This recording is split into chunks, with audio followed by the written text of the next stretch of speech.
evening and welcome to Tinkering with Decals. In my last project video, I promised something special for the next one, and this is it, a Tektronix 576 curve tracer. Well, I would have it here if it were done yet. So for now, this stand-in will have to do. Now, what's so special about this project, you ask? Well, for one, these are rare and specialized equipment, so even if one becomes available, they fetch a painfully high price.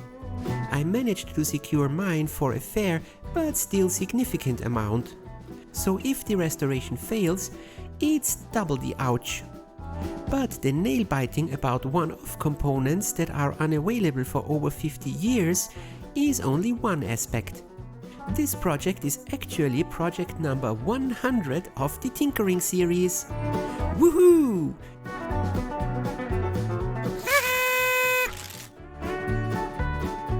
So let's see what this old school device is made of. Okay, whatever might be in there, it has lots of gravity. It is also quite bulky. Not the best combination. Overall, the unit is in medium cosmetic condition. I can see quite a bit of dirt all over and there are a few scuff marks, but nothing major as far as I can tell. The case opens in two sections. The left one contains all the high voltage stuff, the CRT, the power supply for the CRT, and also the collector supply.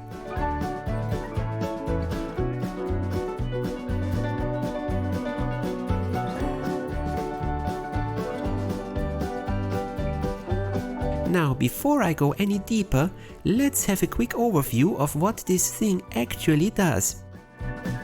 Diagrams like these are common for datasheets. They show some voltage on one axis and the resulting current on the component on the other. But the datasheet ones are what's called a typical version.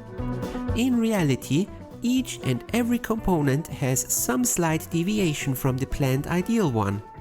If you design or repair an analog circuit, it would be beneficial to know just how the actual replacement component measures up and compares to the original one. And this is where a curve tracer comes in. So, what are we talking about on the big picture of things? To test transistors, we need a voltage source to drive the load side, called the collector side, with some oomph. You can test power transistors up to 220 watts with this thing after all. Then we need a current shunt to measure the current, which drives the vertical deflection, and a way to measure the voltage for the horizontal deflection. To capture the different amplification lines for transistors, the unit also provides a step generator for up to 10 steps of base voltage or current.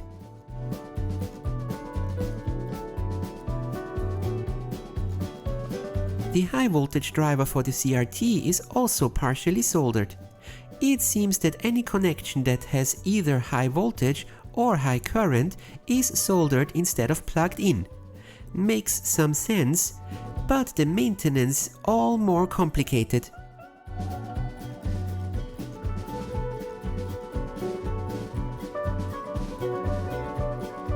Removing the CRT as early as possible. There might be some of these around still, but I don't want to press my luck.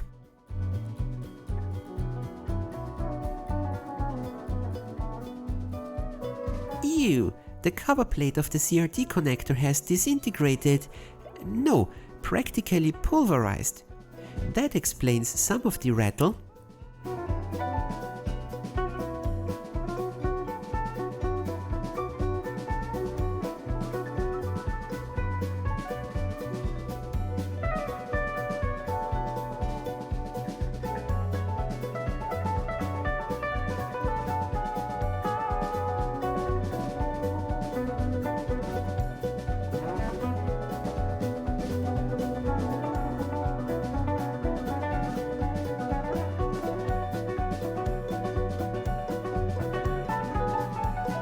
This little tray is called the test fixture. There used to be different ones around apparently, but I'm happy to have the default one with the device.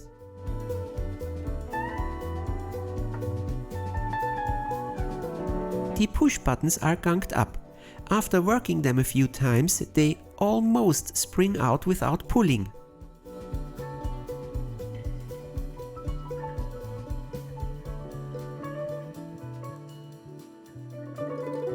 The right side of the case contains all the logic, switching and measuring circuitry, including the mains voltage section, basically everything below 1 kV.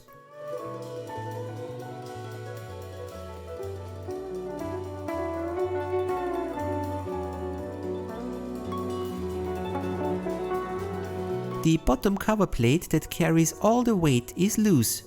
There seems to be a screw missing.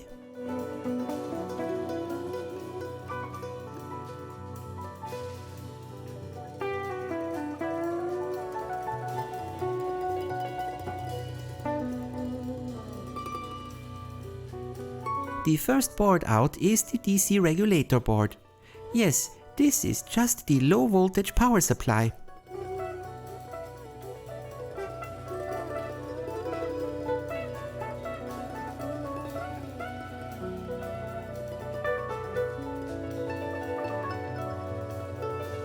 The next board is the rectifier board. Indeed, this is just to carry all the discrete full bridge rectifiers and associated capacitors between the transformer and the power supply board. Removing the knobs.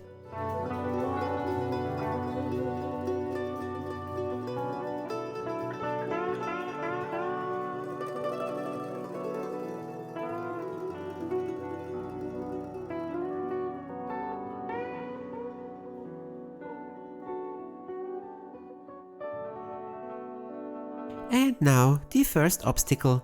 The selection switch has some high current lines soldered to it.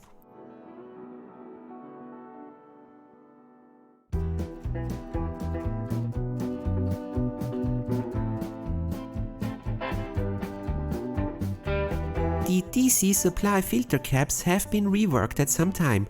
They should all be this silver can type, but there are 3 blue replacements jammed into the holders, one even with a clamp to hold it in place. Makes me feel a bit less bad for the planned recapping.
After flipping the beast on its side, the belly plate comes off.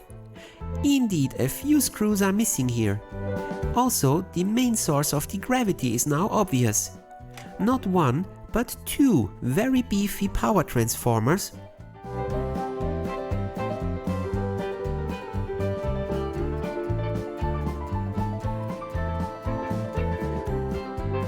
The next PCB is the step generator. This circuit generates the base voltage steps for the transistor graphs. The backside of the device features an elaborate voltage selection block, the same one I saw in my vector scope, and some power transistors.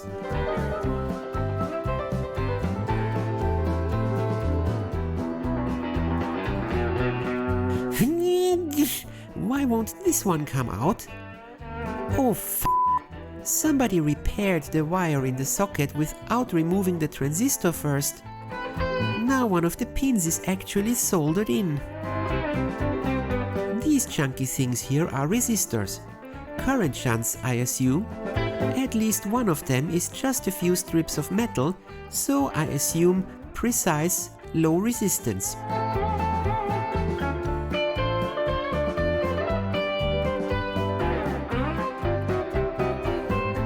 Next, I'm trying to lighten the load by removing the first transformer.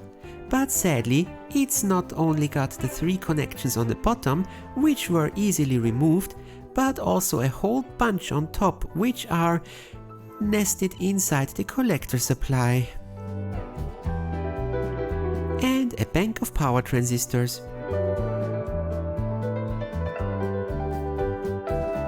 The CRT shield took a bit of wiggling. The handle is next. Quite the chunky part, appropriate for the weight it has to withstand.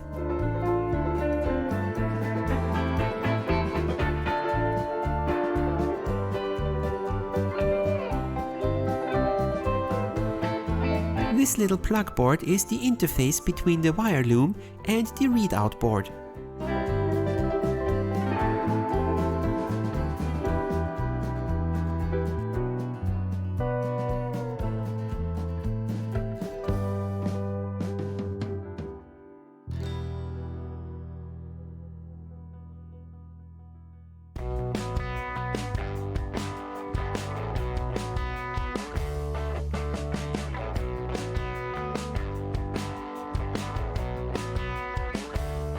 And after freeing up the 10-turn potentiometer, the front panel comes off and reveals just how yellow these buttons have become over time.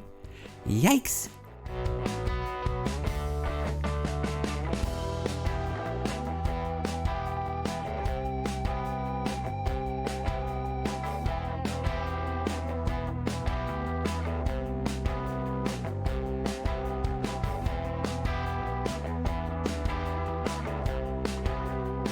This little cage is, together with the transformer, the collector supply.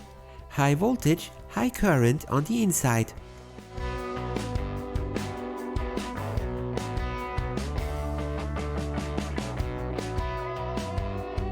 Sheesh, that oil cap looks dodgy.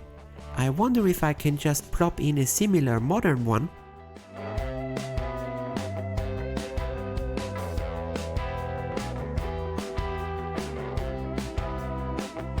Some compensation trimmers and a relay.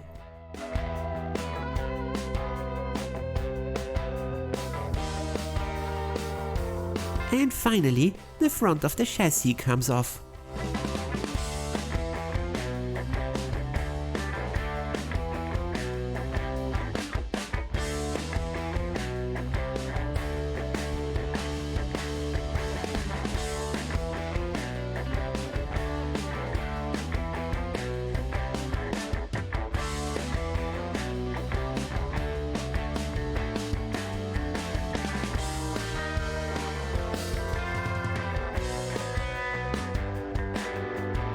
The main power transformer has a few taps, all soldered.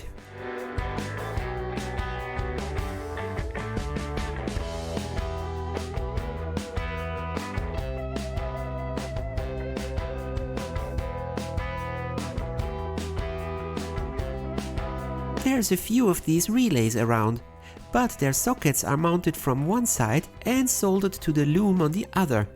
No way to remove them without desoldering.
And after some around the corner desoldering, I can finally remove the second transformer too.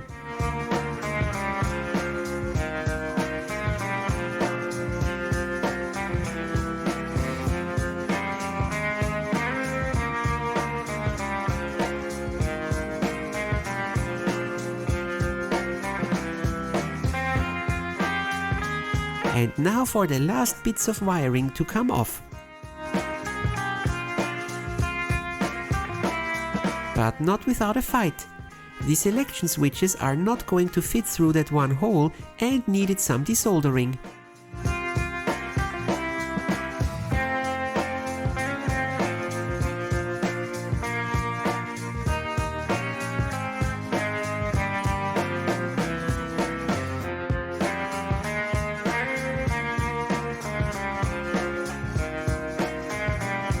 And time!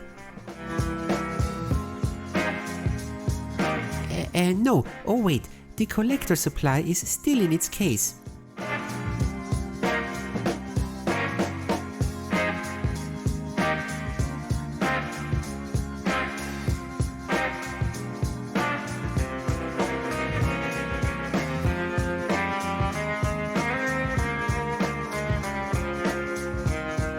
And as a bonus, the test fixture. Not much inside that, just a few wires and switches.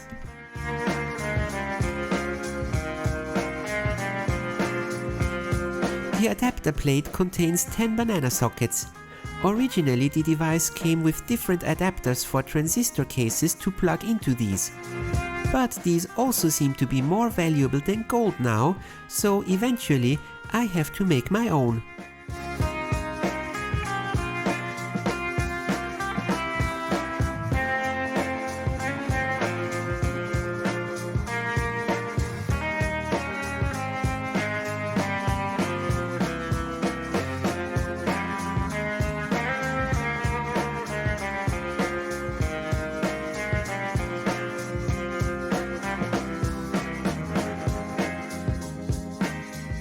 To have something to show for, I decided to clean up the test fixture components first.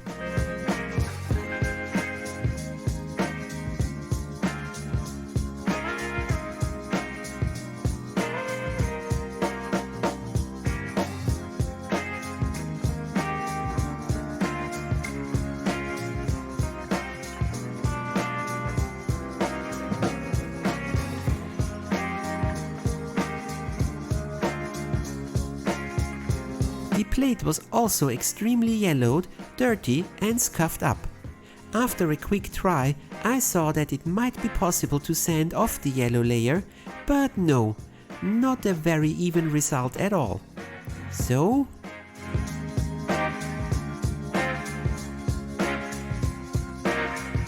painting it is then. It might scratch off a bit here and there over time, but still much nicer than before.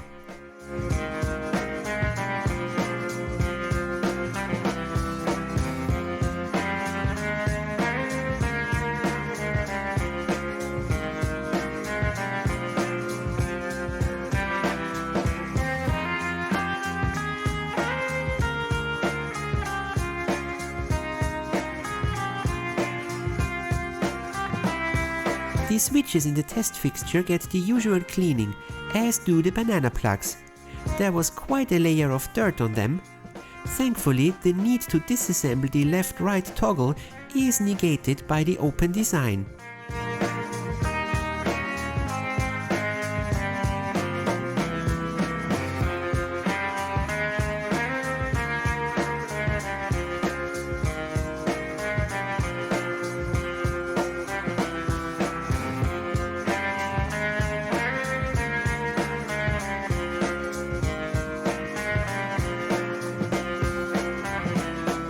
There is a 22 ohm resistor in the input connector.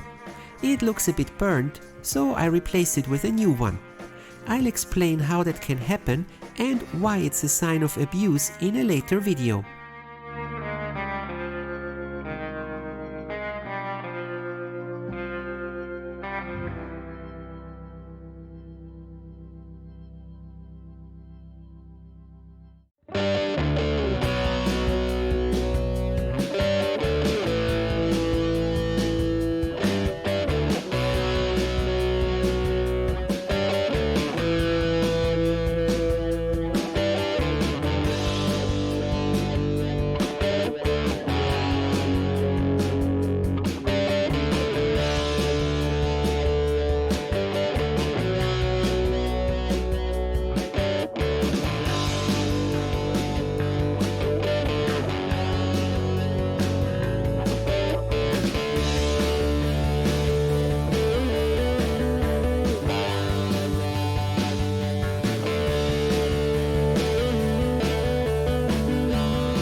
First use of my torque screwdriver.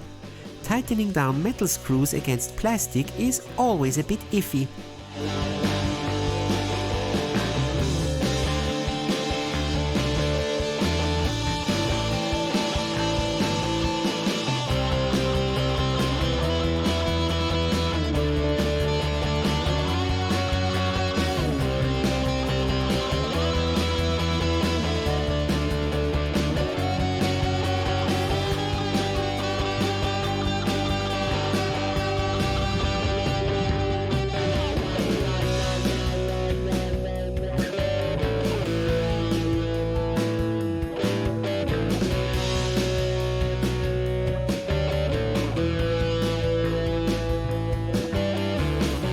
Some decals for the missing letters on the test bed.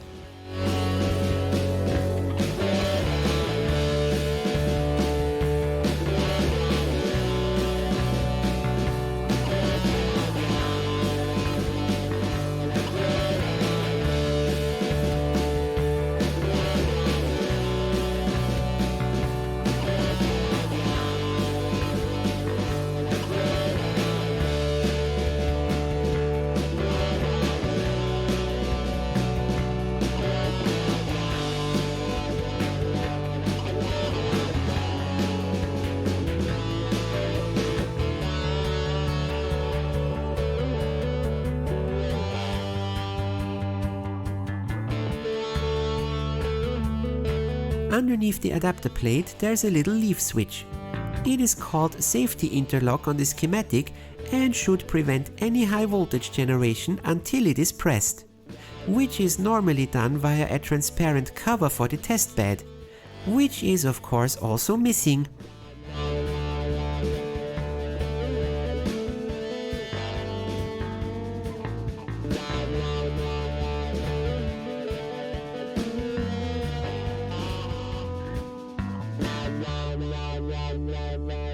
One of the wires broke off.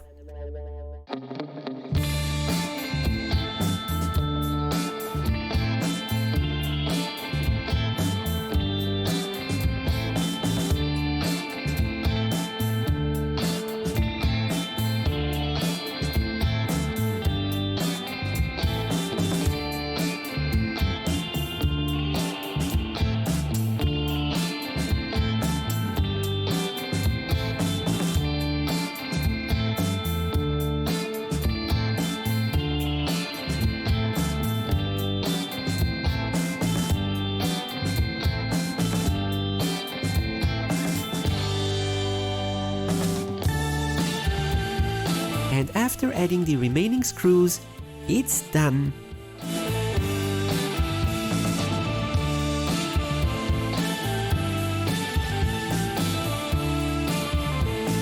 And after a quick lamp test, I declare that first part a success. And this is where I end part 1. You might guess that this could be a 3-part project, and I think so too. The project is slightly further along, but nowhere near completed. Oh, and somehow UPS, or Customs, thinks that my mail order of a few capacitors, one ZIF socket and a bunch of banana plugs is illegal for postal delivery, so I'm still at least one capacitor short. That and some replacement light bulbs which are still on order. So if you are also wondering how much magic smoke is in such a device, tune in for the next episode of the series. I hope you enjoyed it so far. See you next time!